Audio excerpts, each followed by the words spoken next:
All right, it is Sunday, and we're gonna do a new segment that I'm gonna call "Movies with Mila." I used to do movie reviews on my other channel, and I loved it. So we're gonna bring some of that back because I watched some movies this weekend, and they were atrocious. So let's talk about them. Well, they weren't atrocious, not all of them. Some of them were very concerning. This one had concerning elements. I suppose the movie was fine, but I was not expecting the premise to be what it was. So I watched The Dark. It's on Amazon Prime. We love a Prime because then, I don't have to pay additional money for it. And it opens with this car going down. This road is empty. I was expecting, because I know there's like a little creature. I watched the trailer. I know there's this little girl that's a creature. I thought she was going to like run across, or like a deer was going to run across, a little jump scare, but no. Opens with a car riding down the street through this wooded area, stops at a gas station. Guy goes in to buy some foods and things. He's talking to the convenience store, the store clerk guy, who is really a bit strange. I thought something was going to be going on with him as well, because he was weird too. And he just goes on and on about, oh, I know what you're here for. You like scary movies. Here's the Devil's Den. That's where you want to go. That's where all the weird stuff happens. And then next thing you know, on the news, there's a report going out saying, if you see this guy who is the man, his name is Yosef. If you see this guy, report him because we're looking for him. He on the run. He's armed and dangerous. Yosef shoots convenience store guy in the face, kills him, runs off, leaves the map that they were looking at. Which I was like, well, that's stupid because they have marked on there where you were going. So, all right, wise choice, I guess. He has a little breakdown, and then he looks over and he's at the Devil's Den, and he's like, oh, great, so now I'm here. So he goes riding back there. He has a flat tire. He finds his house. He wanders through the house. It's creepy as hell. I don't know why he's wandering through this house. He steps on this thing that maims him. It seems like something's following him. And then he gets an axe in the head. And he dies. And it's the girl that we've seen in the trailer. Her face is all janky. She's clearly a creature. I did not know what else was going on with her, but she was clearly a creature. And she kills him. She eats him. Then she goes back to the car and she finds there's this whole thing about like some rainbow Fruit Loops or something, off-brand, not real Fruit Loops. Are they Kellogg's? If they're Kellogg's, Kellogg's is having a strike right now. So, don't cross the picket lines, y'all. But it's an off-brand one, so maybe buy the off-brand. And so she tries to eat it. She can't, makes her sick. Then does she hear a rustling in the back or something? I don't remember what she hears, but she goes in the back. Turns out there's this little boy. I mean, he's a teenager, but he's a little boy in the back. His eyes all clawed out. He looks like something happened to him. And so he's all like, Yosef, I didn't move. I swear I didn't move. I followed the rules. I'm like, oh, this man stole this child and has been doing something to him. So then the little boy had been stuck back there so long, he used the bathroom on himself. Old girl went and got him some new pants to wear. He changes his pants. He's like, don't tell Yosef. And I was like, oh, homie, you ain't got to worry about Yosef no more because Yosef dead. She ate him. So then since he doesn't have eyes, he can't see this. She's all janky. So she's just like talking to him and stuff like that. And then they run. And he's all like, Yosef is going to come back for me. His friends are going to come back for me. They're always following us. That's why we have to keep running. And I was like, nah, fool. The people that are following y'all are the authorities trying to get Yosef because he stole you and he's not supposed to have you. So they start to be on the run. Now, she's not trying to get caught because she's a creature. But we start getting like flashbacks because the boy's name is Alex, and he hums this song and it brings her to her little flashback. And so we see where she was like in her house. She's drawing. She's a great artist.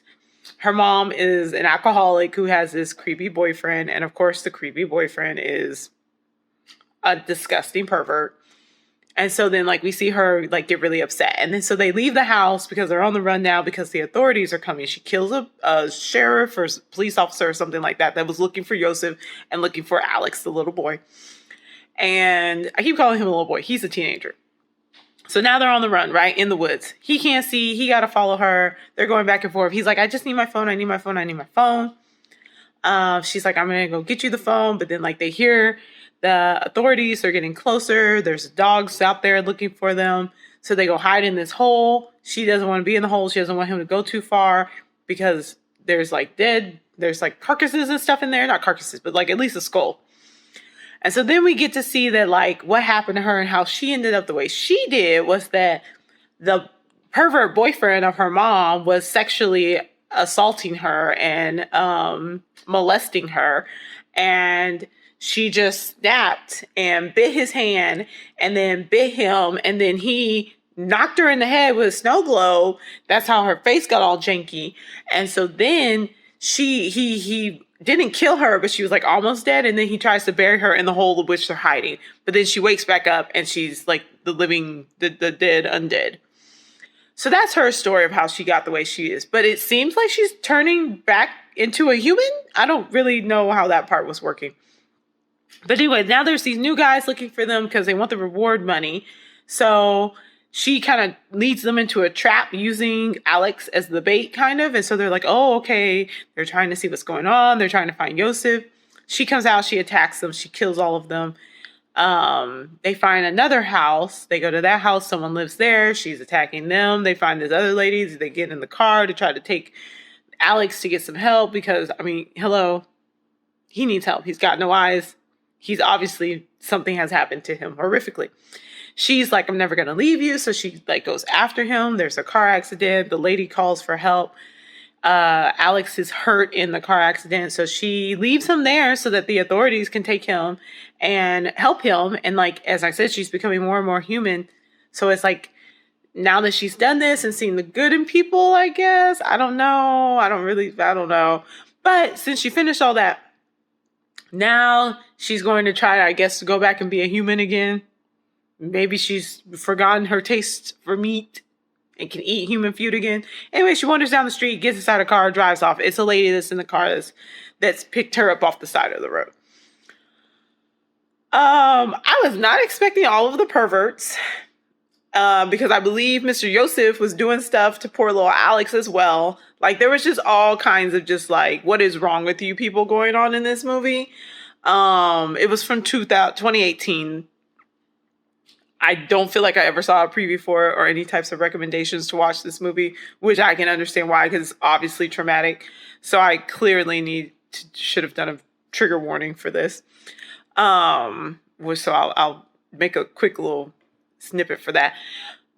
But it was interesting to see about like how, I guess, being able to survive trauma, and how being abused can sometimes make you do things that people might see as monstrous, but, you know, in defense of the self, you know, she's found a way to protect herself from people who would do horrible things to her and to protect others who people have done horrible things to. And now I guess she's going to continue to go forth to try to do good things in the world. I don't know. But it was a movie. It was very interesting to see. It was also interesting to see how, like, the ulterior motives that people had in helping others, like the three guys who came who were like, we don't care about like doing the right thing. We're just here to get the money. But then also like the women that they would run into, like the ones that owned the house and the one that was in the car, you know, people that were trying to help. So maybe one day she'll grow up and she'll be like someone who tries to help. I was kind of hoping that she would find him in the end because poor little Alex is traumatized. He tried to call his mom. Yosef had been lying to him and telling him that, you know, if you don't follow the rules, then I'm going to, you know, attack your family and all this other stuff, lying to him so that he could continue to assault and abuse him. And, you know, it was just really sad. Like, it was a very sad movie that I suppose had some elements of like, okay, here is in response to all these horrible things that are happening to these children. But like, it was horrible. And her mom, Mina is the girl's name. Her mom was trash with her alcoholism, and she was all defending the boyfriend to the police. And they were like, do you trust your boyfriend? She was like, of course I trust him. He's my boyfriend. Why aren't you looking for my daughter? And I'm like, why aren't you looking for him and asking him where your daughter is? Like, so Mina kills her. It is what it is, because you obviously weren't that concerned about your daughter because you let this man molest her and then you let him drag her away, and all you were doing was just talking about how someone needs to be looking for her. Should have done something sooner. So it is what it is. Mina became a physical manifestation of karma coming back for these folks. So anyways, movie number 1 for movies with Mila. Let me know what you think. Don't watch it. If you are someone who has any type of trauma or anything related to that, like, don't watch it. It's a little bit of a creature movie, of a monster. It's a little bit of a monster movie, but not really. But I mean, isn't that the whole point of monsters? That like monsters are what we make of them, you know? So check it out if you want to. It's free.